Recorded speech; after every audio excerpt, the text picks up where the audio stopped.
From the Lincoln Journal-Star, this is the Life in the Red podcast. Luke Mullen, Amy Just, Brent Wagner. Hello, everybody. Welcome back to the Lincoln Journal-Star's Life in the Red podcast. Luke Mullen here today, joined by Amy Just and Brent Wagner. And that means one thing, of course, talking some Husker volleyball here. The non-conference schedule wrapped up, so checking in.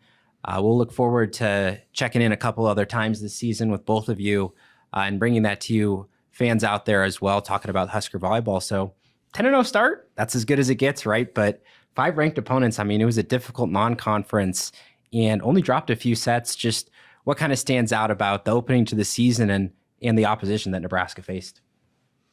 Yeah, it's really impressive. I mean, they could have lost the first match of the year against Pittsburgh. They have the National Player of the Year comes in here, and this huge moment where Nebraska's playing at Pinnacle Bank Arena for the first time, new coach, and it could have been kind of a downer. So they played well there, won, and have kept it going. So it's extremely impressive. Yeah, and I know we briefly talked about, the AVCA showcase when that happened. That was such an exciting event, and, playing Pitt, and then they went on the road. Of course, they played Kentucky, the 5-setter there. The other sets that Nebraska has dropped this season, 1 set against Utah, and then another 5-setter but against Creighton. What have you thought about how they got pushed in those 5-setters in particular? Yeah, I thought the Kentucky match in particular really showed their resolve and showed the depth that this team has. They haven't had this sort of depth before, and that some of that can be attributed to just the bigger roster that they're allowed to have this season. I think that Kentucky match was the perfect example of how that paid off for them. Mm-hmm. And of course, at the Devaney Center, huge home court advantage for Nebraska. Recently wrapped it up, the non-conference. It was against Arizona, 3-0 sweep to end that, of course. And John Cook, his new statue was dedicated. Was that a pretty cool moment for him there?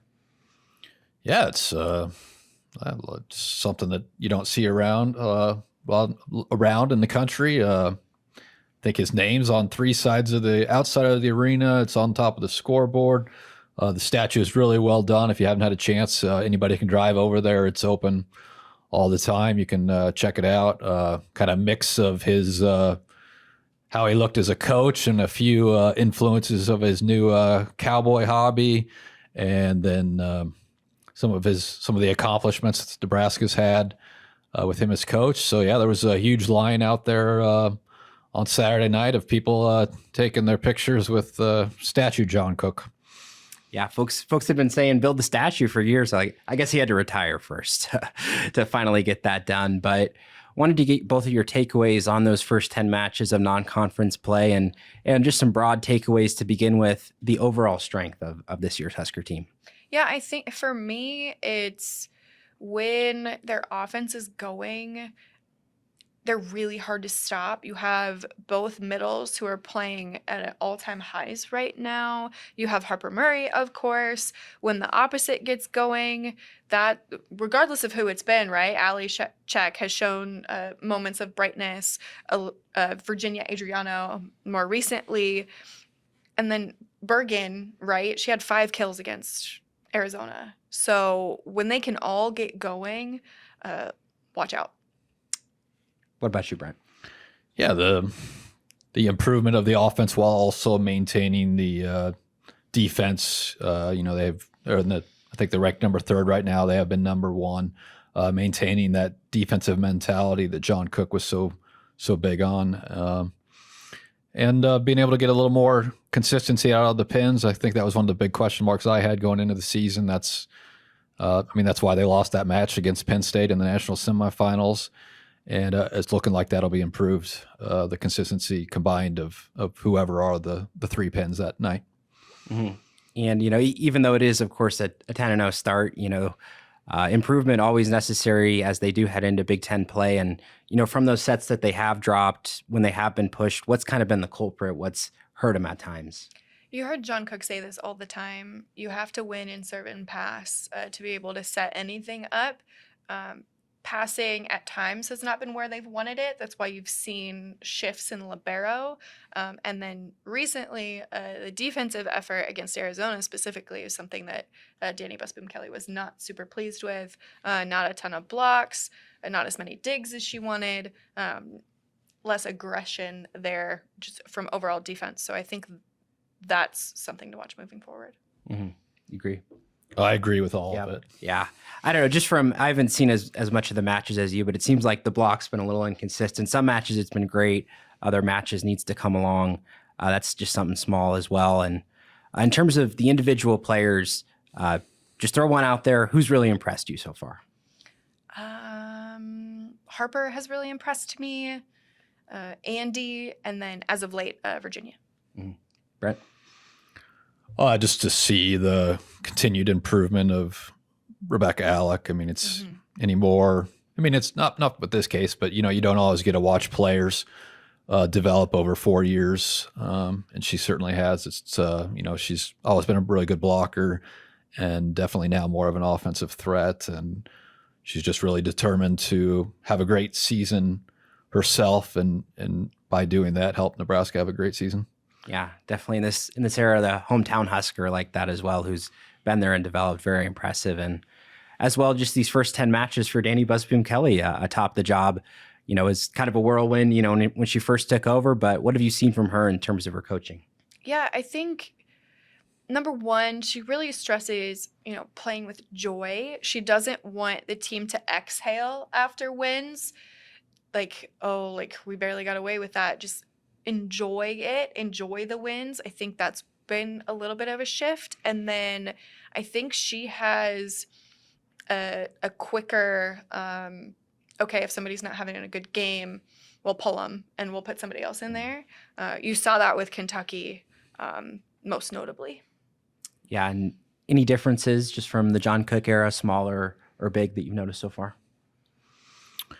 Yeah, just how she's managed the roster. It's everybody else says, how are you going to keep everybody happy? And she's done that by not being afraid to make some hard decisions during a match, and then also, have all Americans on the bench and appear to be okay with that.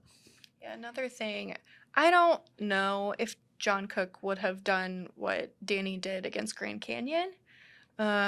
Played mostly backups or people who've played in, smaller roles in other matches, started like Terea Sigler, played like all 6 rotations that day.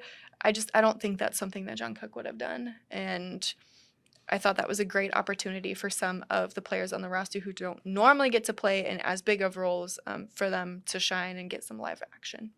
Yeah, took a risk there. It could have gone poorly, but of course they turned it around, got some great experience there.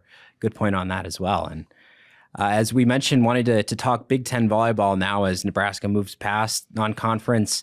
As they do get into the Big Ten slate, of course, a great volleyball conference as always. But so far, the other ranked teams, Nebraska, of course, number 1 in the latest AVCA poll. Wisconsin comes in at number 7, Purdue at number 10, Minnesota at number 12, Penn State at number 15, and USC at number 17. And Huskers, all of them are on the schedule. Of those teams, who's going to compete in the Big Ten, challenge the Huskers? Yeah, I mean, all of them, right? Like, I think there's a lot of parity, not just in the Big Ten, but in the sport of volleyball as a whole. You see, well, Wisconsin's number 7, and what happened to Penn State? They're at number 15, right? There's been a lot going on in the Big Ten. But yeah, I think Wisconsin is always tough. Penn State, regardless of their record, regardless of what's happened with them, with Izzy Stark stepping away. Minnesota is always tough. Purdue has been a welcome surprise once again. So yeah, I think anybody can take down anybody on any given night. Mm-hmm. And obviously Wisconsin's the highest ranked, and a lot of history there with Nebraska. But what stands out about the competition this year? I think Nebraska's got a great chance to win it. I think there's several teams that can, knock off a team. But, we always like to say, the Big Ten champion may have 3 losses or 4 losses, but it rarely happens. If you lose 2, you might be out of it. So I think Nebraska's the team with the best chance to, only lose 1 match or maybe 2 matches. Certainly. And the way that they're going to start off, they do open up at home. The first match is Michigan this Wednesday, 6 p.m., Maryland Saturday at 3 p.m. as well. And those first 2 opponents coming to Nebraska, Just what stands out about what to watch for in those two?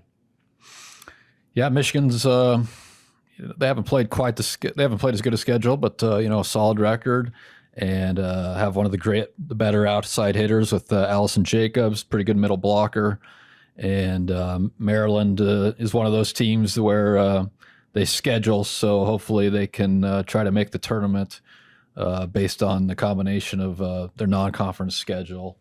I think they're 7-3, but yeah, they haven't played the schedule that most of the top Big Ten teams have played. Mm-hmm. So, and after those two, the one that really stands out, first on the road, they'll be on the East Coast going to Penn State and Rutgers. Of course, Penn State always historically strong.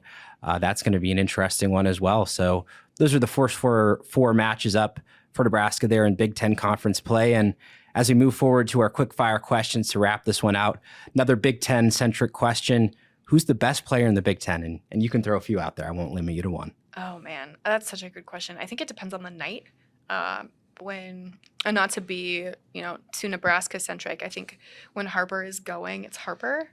When Andy's unstoppable, it's Andy. But, Wisconsin, has some contenders. Purdue has some contenders. Penn State, Minnesota. There's just so many good players in the Big Ten. And fortunately for all of them, the Big Ten team is 40 people. It's not 40. It's 25 people. So they'll all get on it at the end of the day. Yeah, that was fun at the end of last season. It's annoying. I hate it, but it's fine. We won't go over that again. Just got to deal with it, right? How about you, Brent? Who stands out? I'd say Harper Murray's the best all around, but Penn State right side hitter Kennedy Martin is the player who, she can win you matches that you might not be able to win otherwise. I think she had almost 30 kills in one of their last matches, so she's definitely somebody that, if they get her up there at the front row, she can take over. Next up, a question about the service line for this year's Husker team. Who's the toughest server? I think Olivia. I think her serve just really dupes people. But there's a lot of good servers. But I think when Olivia is on one, it's really, really hard to figure out. I think when Harper's up there is the best chance to run points, to go on a run. That's that can break a set open. Can take a close set and really break it open. Definitely, and you mentioned Harper Murray. As you bring up big kills at the end of matches, everybody knows it's going to be Harper. But aside from her, who can Nebraska depend upon for those big kills? I think Virginia was the reason that Nebraska was able to beat Creighton.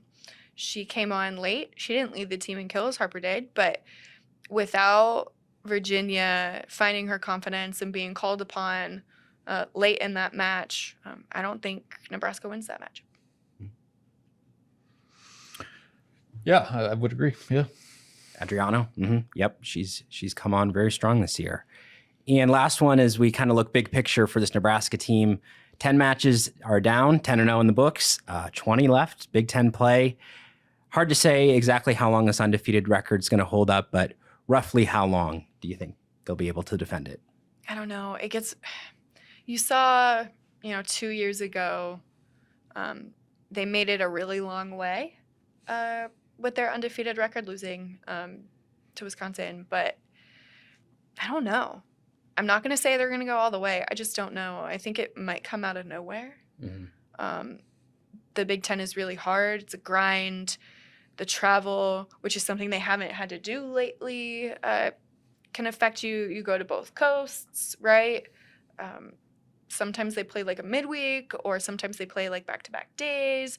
And so I wonder if it's going to kind of come out of nowhere. Yeah, such a tough league. You can have a letdown like that, certainly. How about you, Brent? What do you think?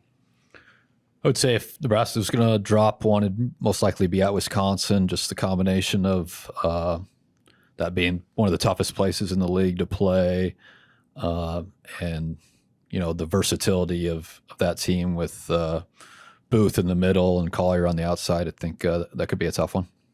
Absolutely. All those top 25 teams on the schedule that we listed off earlier. Big matches, of course, to come later this season. And as we wrap this up, appreciate both of your insights. Look forward at journalstar.com. Both Amy and Brent, lots of great coverage to come from this year's Husker volleyball season. But that'll do it for today's episode. We'll see you again next time. Thank you for listening to this week's Life in the Red podcast.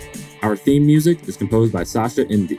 The stories continue on journalstar.com.